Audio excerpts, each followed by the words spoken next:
My book is called, it's going to be coming out from Regnery in January of next year. It's called Courting Disaster, How the CIA Kept America Safe and How Barack Obama is Inviting the Next Attack. And it's going to be a vigorous defense of U.S. interrogation policy and an explanation of why the fact that we no longer have the capability to detain and effectively question high-value terrorists puts us in enormous risk of suffering another terrorist attack like the one we experienced on September 11th, 2001. My vantage point on this is might be wondering why a speechwriter is writing a book about something like this. I had the privilege of writing President Bush's speech in September 2006, acknowledging the existence of the CIA program and calling for the passage of the Military Commissions Act. It had been brought down by a lot of leaks and had basically come to a halt and basically saved the program. President Bush did by passing the Military Commissions Act. And in the process of writing that speech, I got to know the individuals who, one of the nice things about being a presidential speechwriter is anything you write on, the doors of the government open to you.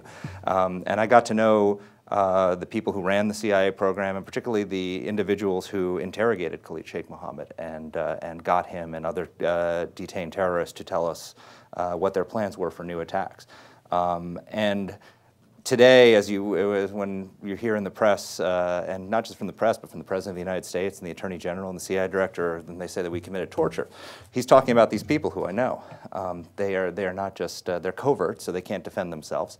And a lot of the people from the administration who would stand up and defend them and the policies are under threat of prosecution and under threat of disbarment. And so far, they haven't made it illegal made it a crime to write a speech. So I have both the knowledge and the experiences and also the ability to speak freely on this stuff. So that's why one of the reasons why I did it. It's also possible because the Obama administration, in something that's a very dangerous move, has declassified reams and reams of material on this program. And that has done two things. It's one, it's given a lot of dangerous information to the enemy, but it's also made it possible for some of us to defend effectively the effectiveness of the program and what it accomplished. So one of the things my book does is takes on a lot of the myths about CIA interrogations. Which is the first myth, of course, is that enhanced interrogation didn't work, that you can get the information any other way.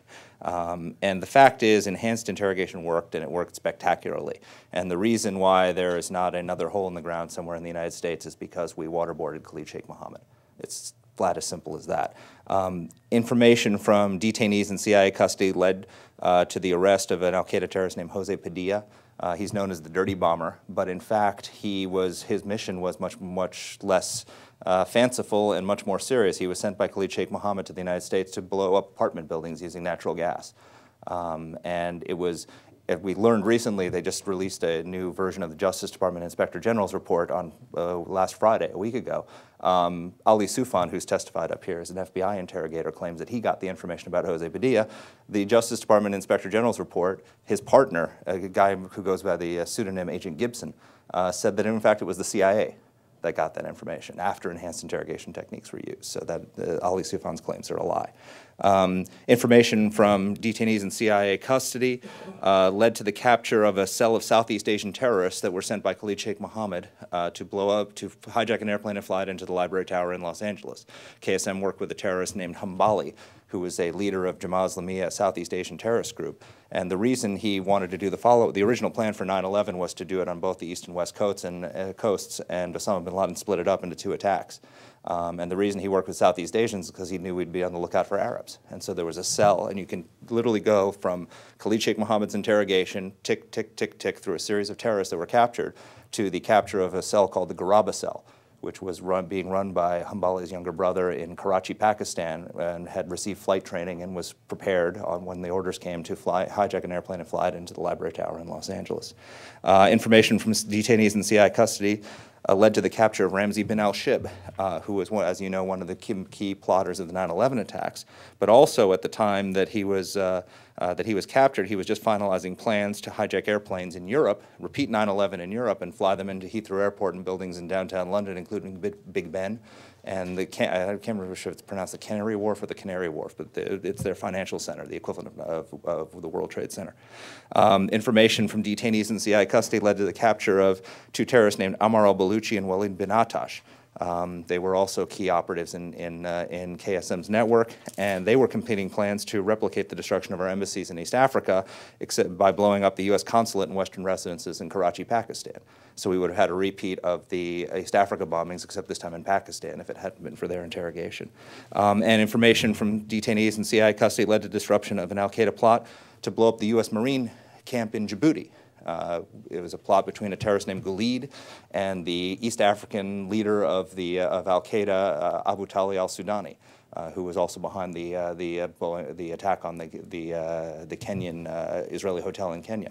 And they were going to blow up our Marine camp in Djibouti. If you just think back to the Beirut barracks bombing and the destruction that caused. If it hadn't been for interrogation of terrorists using enhanced interrogation techniques, we would have another incident on that scale.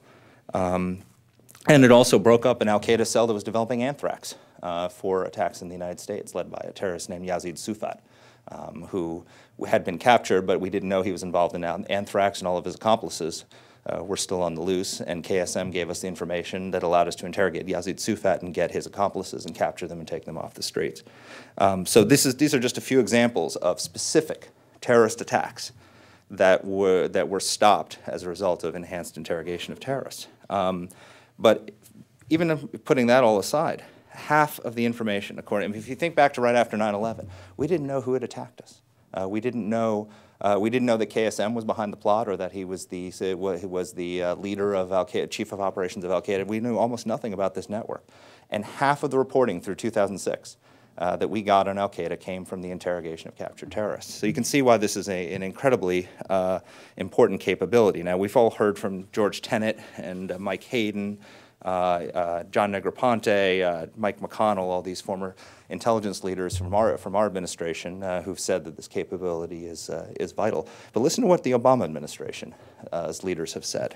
Barack Obama, as director of national intelligence, acknowledged, quote, high-value information came from the interrogations in which those methods were used and provided a deeper understanding of the al-Qaeda organization that was attacking this country. Leon Panetta, Obama's CIA director, said, quote, important information was gathered from these detainees and it provided information that was acted upon. And John Brennan, who was supposed to be the CIA director but was derailed, his nomination was derailed because of his association with this program. Before he joined the Obama campaign and was still in the intelligence world, was interviewed by Jane Mayer, of all people, of the New Yorker magazine, and she asked him if enhanced interrogation techniques were necessary to keep America safe, and he replied, quote, would the U.S. be handicapped if the CIA were not, in fact, able to carry out these types of detention and debriefing activities? I would say yes. So in other words, Barack Obama's nominee to head the CIA and his Homeland Security advisor says essentially that Barack Obama has handicapped us in the war on terror. So this is the other side's assessment of the effectiveness of this program. So the official assessment of the intelligence community is that were it not for this program, there would have been another attack on the scale of 9/11. So the decision to eliminate this capability and then to release the information about how these techniques were applied, which any terrorist can now get on the internet, because I got it on the internet for my book project. So I assume that if they have the internet in a cave in Waziristan, they can get it too. All this information is out there for the terrorists, and they will use this to develop techniques to defeat interrogation. I would argue that it's probably one of the most dangerous and irresponsible things an American president has done in a time of war in the history of the United States. That's a big statement, but if you think back to eliminating the most important tool we have to stop terrorist attacks and then releasing that information, it's sort of the analogy I could think of is if Winston Churchill had decided to cancel the Ultra program that had broken the British codes and then released documents which showed how we got their information and provided that to the public and Hitler could read it in Berlin. That's sort of the equivalent of what Obama has done. It's that important a program, that effective, and that damaging to have these details put out there. The second myth that's pushed by the critics is that the techniques were torture. They were not torture. And in my book, I tell the story of Christopher Hitchens. I don't know if any of you have seen this, but Christopher Hitchens, if you want to just have an interesting laugh, Christopher Hitchens, if you go to the Vanity Fair site, has a video of himself being waterboarded. And he underwent waterboarding in a SEER training school in North Carolina, and his purpose was to prove that it was torture. And he went through the experience and claims that, well, this is torture, based on his experience of it. And I think that in doing that, he proved that it was not torture. And here's how I'd say it. There's a legal definition of torture, which I'll mention in a moment. But there's also a common sense definition, which is if you're willing to try it to see what it feels like, it's not torture. If Christopher Hitchens if I had proposed to Christopher Hitchens that we attach electrodes to his body and ramp the volts up a little bit, I suspect he probably wouldn't try it to see what it feels like, or drill his teeth with that anesthetic, or put him on a rack and pull his limbs out until they pop out of their sockets, put leg screws on him the way the Nazis did. He wouldn't have tried any of these things. And the reason he wouldn't is because each of these techniques would have caused, quote, severe physical, mental pain or suffering, which is the standard in U.S. law.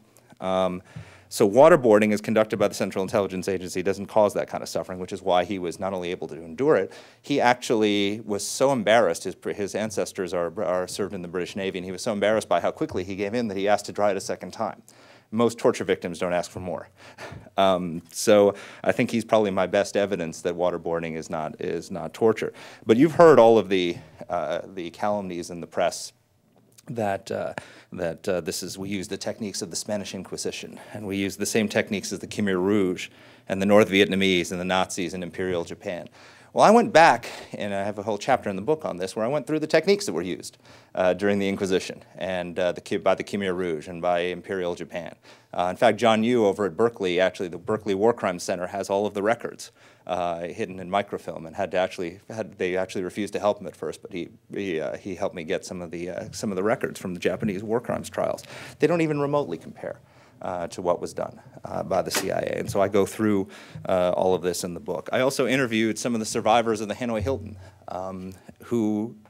Lieutenant Colonel, 2 Medal of Honor winners, Leo Thorsness and Bud Day, and Admiral Jeremiah Denton, and all of whom suffered real torture and are pro-waterboarding, unlike John McCain. And so I talk about how these practices comply with U.S. law.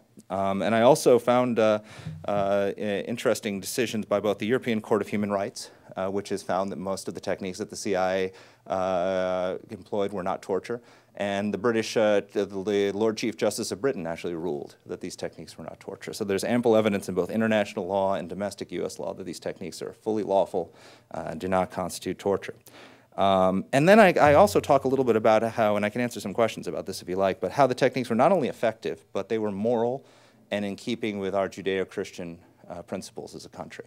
And a lot of the critics of the program who even concede the effectiveness say, yes, but we shouldn't do this as a country. And I argue from reading Thomas Aquinas and the Catechism of the Catholic Church that this is fully keeping with Judeo-Christian principles, and talk a little bit about those things in the book.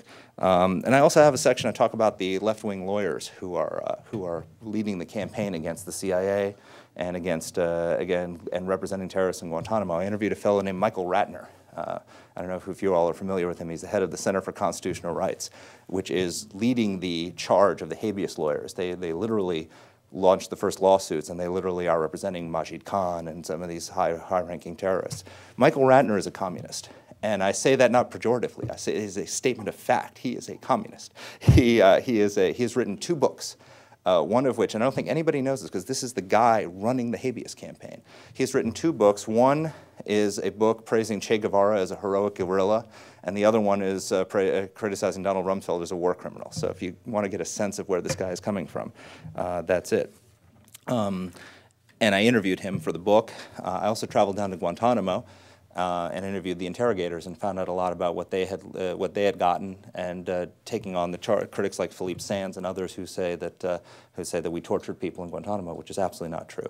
And I actually challenged. One of the things I did in the book was I took on some of the critics, and I went to them and I asked some of them actually cooperated. Philippe Sands. Alberto Mora, who's a good friend from my Helms days, he was one of the people who led the campaign within DOD to stop interrogations. But he and I were, when I worked for Senator Helms, he and I were working together to support the Cuban embargo.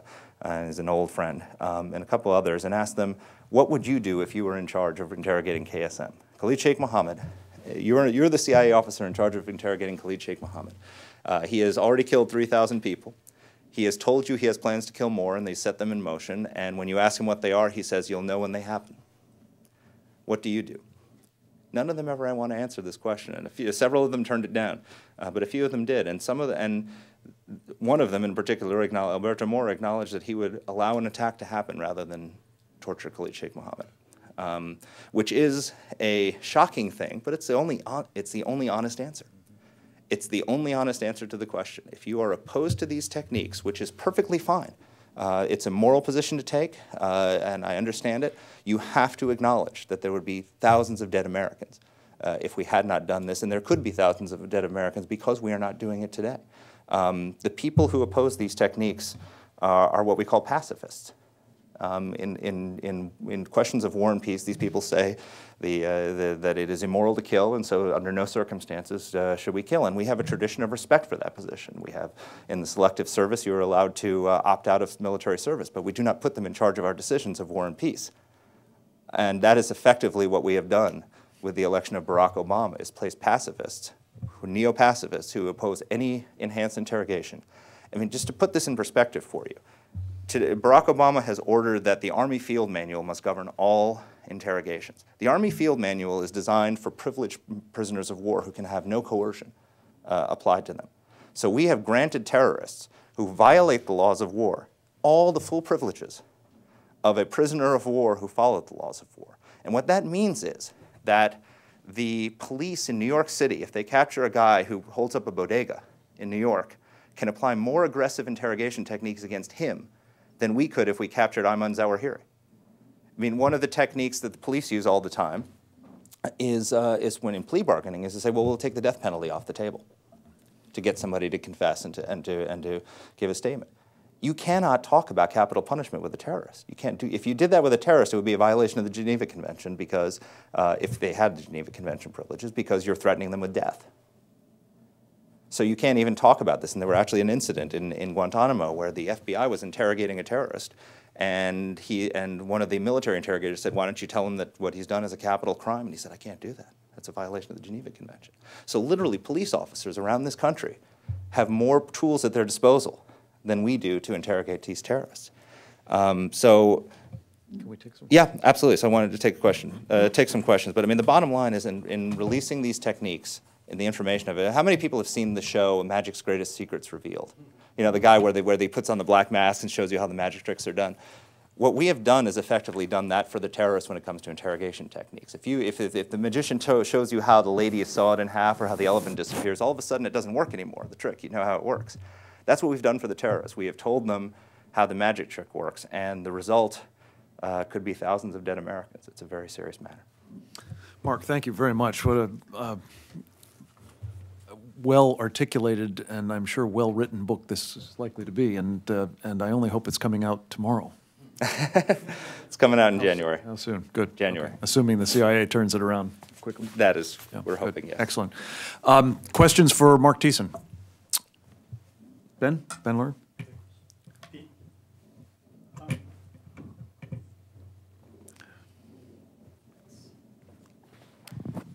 Mark, thanks. One question I had has to do with issues of recruitment, both at the CIA and also at the perhaps at the Justice Department and other agencies where you're going to have lawyers who are asked to make these very tough calls about what is legal and illegal. Sure. What are you hearing about concerns that recruiters may have about the ability to get Americans to come and do this kind of difficult work, considering the legal liabilities that may come about as a result of it? It's a big problem. Everybody I spoke to currently in the agency and former officials who are in contact with their colleagues is that it's been devastating. Now think about the demonstration effect. John Brennan, who is a career CIA official, who was Tenet's chief of staff at the time that this program was established, was supposed to be, joined the Obama campaign and was supposed to be the CIA director. And as one Jane Mayer quoted one of his friends in describing what happened. He said a bunch of Cheeto-eating bloggers in their underwear in their basement derailed his nomination. A guy who had served his country well, who was loyal to Obama, because he was associated, had to go into a non-confirmable position because he was unconfirmable because he had been there at the time. This is not someone who ran the program. He was just peripherally associated. Philip Mudd, a career CIA official, who had been at the FBI, sent over to help set up their national security division, and was nominated to be the chief intelligence officer at the Department of Homeland Security. As soon as they saw that he had been the deputy director of the Counterterrorism Center at the time that this program was done, all of a sudden, it became clear that his nomination hearing was going to be a referendum on the program and a chance to investigate the program. So withdrew his nomination. His career is over. Many examples of that at high levels, and then those are, Mike Hayden says, that's like an iceberg. Those are the ones you see above the surface. There are about 600 people in the CIA who are associated with this program in one way or another. And just think about when Leon Panetta was first put up to replace John Brennan, he told John Podesta, who was the head of the Obama transition at the time, he said, I don't have any experience in intelligence to explain, I'm not sure I'm qualified for this job. And Podesta told him that that's a benefit, that you don't have the scars of the last 8 years. What does that send, what kind of message did that send through the entire agency? That if you made any tough decisions in the last 8 years, these are not easy decisions, when to use these techniques. They're hard. I mean, I have a whole chapter on this construct, taking on this challenge of, Obama says we don't have to make a choice between our security and our ideals. What world is he living in? Mm-hmm. We make choices between our security and our ideals every day. How many people have read Marcus Luttrell's book about his experience in Afghanistan, where he was, the SEAL Team 10? This is a guy who they were on a mission to get a Taliban leader, and they stumbled across 3 goat herders. And they had to decide whether to kill them or not. They weren't non-combatants, but they were clearly, pro-Taliban. And they let him go. And his entire SEAL team died, plus 16 guys who came in on a Chinook helicopter to rescue them and were shot down. No hard decisions between our security and our ideals in the war on terror. People, this is grown-up business. People have to make these decisions every day. Obama's making these decisions. Predator strikes? Why is it more moral to attack Baitullah Masood, the Taliban leader in Pakistan? We took him out with a predator strike while he was at his father-in-law's house in an attack that killed his wife, injured 6 children, killed his father-in-law, and also, in the same time, poof, all the intelligence in his head was gone. Why is that morally superior to capturing him, sparing his wife and the children in the house, and getting the information that could actually save thousands of lives? So these are hard choices that are being made every day, including by the Obama administration. He makes the decisions, and he's from a moral vantage point of moral superiority. But everyone who came before him is morally corrupt. Well, it turns out, Mark, that it's not only more moral, but under international law, the other will be illegal. And they're starting up a campaign against predator strikes. They are, exactly right. And you mentioned that speech is not illegal yet, but stand by, that's coming too. Subjects for further conversation down the road. Any other questions for Marc Thiessen? We reserve a little bit of time to open the floor for others. So, Mark, thank you very much. This is very exciting and sounds great. I appreciate you coming by. Mike Stransky, you've been made by my co-chairman here. Do you want to say something? What are you dragooning me into? Mike, I was hoping you could give an update on some of the stuff going on in the Senate and basically some of the defense bills, Gitmo, things like that. Okay. I'd say we'll hit the wave tops here. If everybody remembers, January executive order to close Guantanamo, a May vote in the Senate 90-6 to not provide funds to the closing of the base. The state of the law now is captured most succinctly in the Homeland Security Appropriations